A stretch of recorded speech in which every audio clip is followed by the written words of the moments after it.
gods of crowds together of men, women, and children, slaves and free, obscure and illustrious, barbarians and Greeks alike, in every place, in city and district,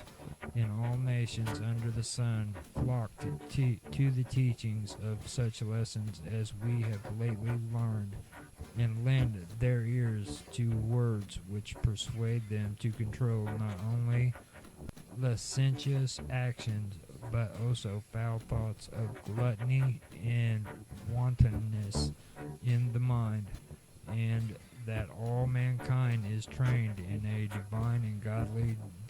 discipline, and learns to bear with a noble and lofty spirit the insults of those who rise up against them, and not to repay the wicked with like treatment,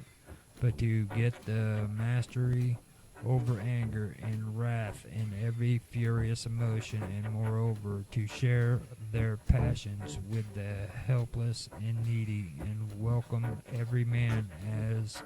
of the same race, and to acknowledge the stranger, commonly so reputed as being by the law of nature a close kinsman and a brother. How then could any one, taking all these things together, refuse to admit that our doctrine has brought to all men good tidings of every great and true blessing, and has supplied to human life that which is of immediate advantage towards happiness? For what thinkest thou of the fact that it induced the whole human race, not only Greeks, but also the most savage barbarians and those who dwell in the utmost parts of the earth, to refrain from their irrational brutality, and adopt the opinions of a wise philosophy, as for example the opinions concerning the immortality of the soul and of the life laid up with God for his beloved after their departure, hence for the sake of which they studied to despise their temporary life, so that they showed those who were at any former time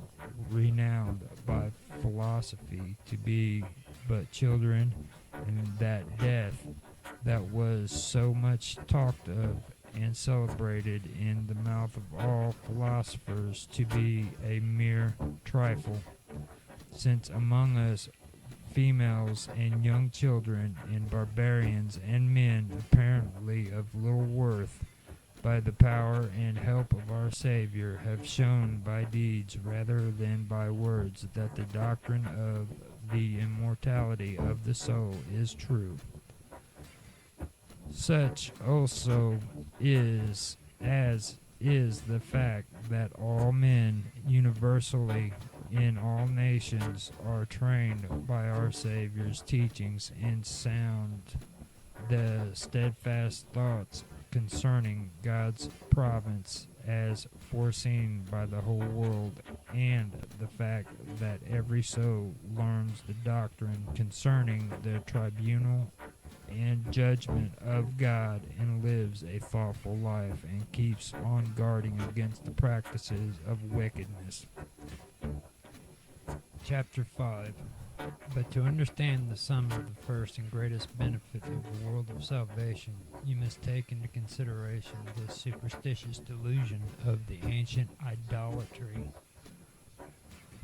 whereby the whole human race in times long past was ground down by the constraint of demons. But from that most gloomy darkness, as it were, the Word by its divine power delivered both Greeks and barbarians alike,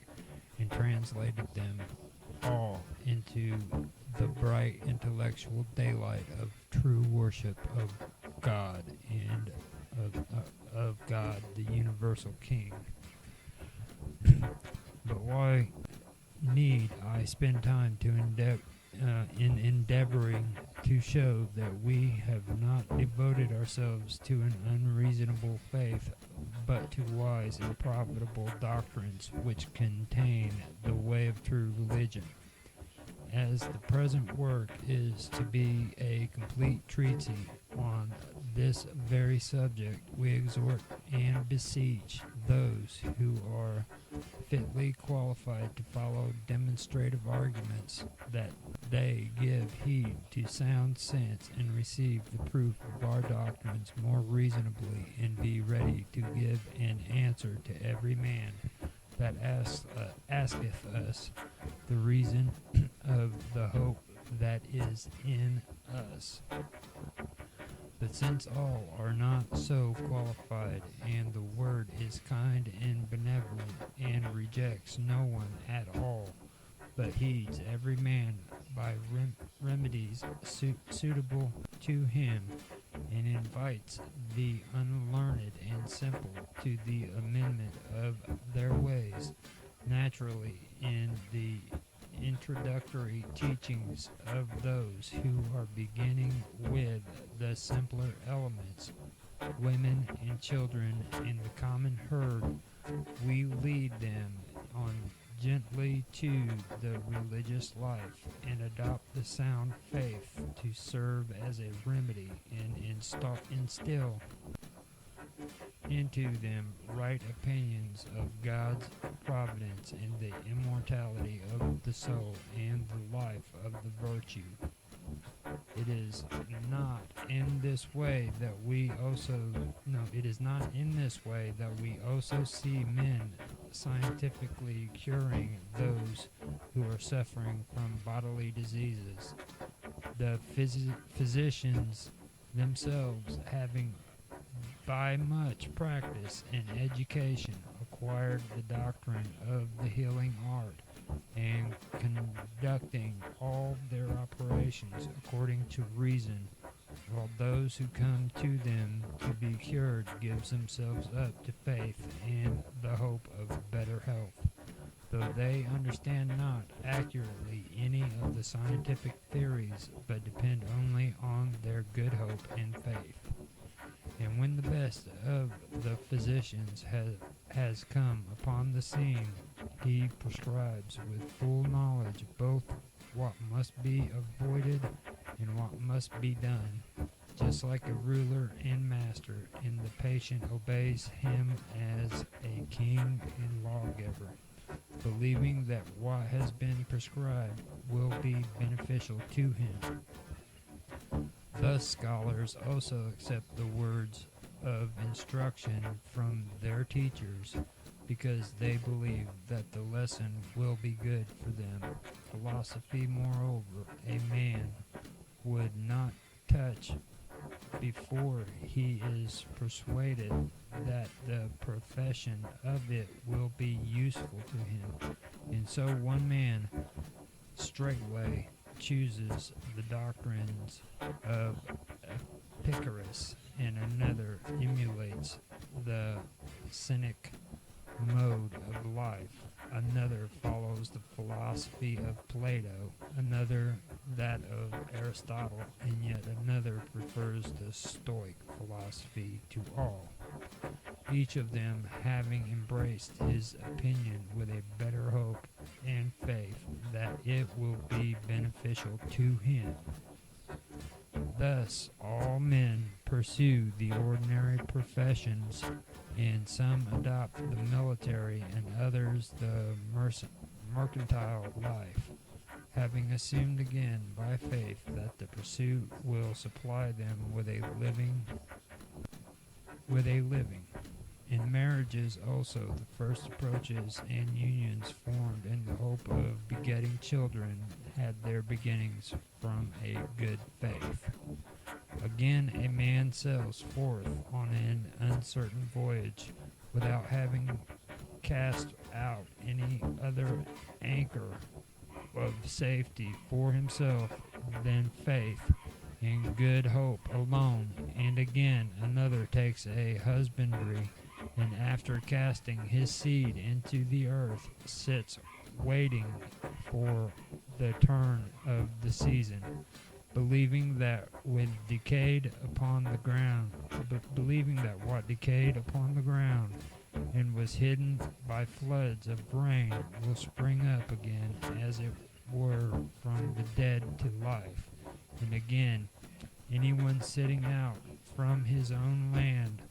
on a long journey in a foreign country takes with him as good guide his hope and his faith. And when you cannot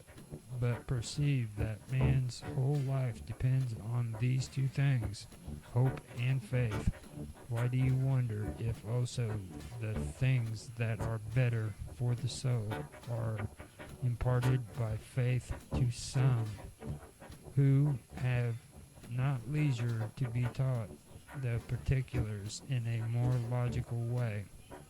while others have opportunity to pursue the actual arguments and to learn the proofs of the doctrines advocated? But now that we have made this short introduction, which will not be without advantage, let us go back to the first indictment and give an answer to those who inquire who we are and whence we came. Well then, that being Greeks by race and Greeks by sentiment, and gathered out of all sorts of nations, like the chosen men of a newly enlisted army, we have become deserters from the superstition of our ancestors. This even we ourselves should never deny, but also that though adhering to the Jewish books and collecting out of their prophecies the greater part of our doctrine, we no longer think it agreeable to like in like manner with those of the circumcision. This too we should at once acknowledge. It is time, therefore, to submit our explanations of these matters. In what other way then can it appear that we have done well in forsaking the customs of our forefathers, except for first setting them forth publicly and bringing them under the views of our readers? For in this way the divine power of the demonstration of the gospel will become manifest, if it be plainly shown to all men that are the evils that it promises to cure, and of what kind they are, and how can the reasonableness of our pursuing the study of the Jewish scriptures appear, unless their excellence also be proved. It will be right also to state fully for what reason, though gladly accepting their scriptures, we decline to follow their mode of life, and in conclusion to state what is our own account of the gospel argument and what Christianity should properly be called, since it is neither Hellenism nor Judaism, but a new and true kind of divine philosophy, bringing evidence of its novelty from its very name. First of all, then, let us carefully survey the most ancient theologies, and especially those of our own forefathers, celebrating even till now on every city, and the solemn decision of noble philosophers concerning the constitution of the world, and concerning the gods, that we may learn whether we did right or not in departing from them. And in the clear statement of what is to be proved, I shall not set down my own words, but those of the very persons who have taken the deepest interest in the worship of those whom they call God.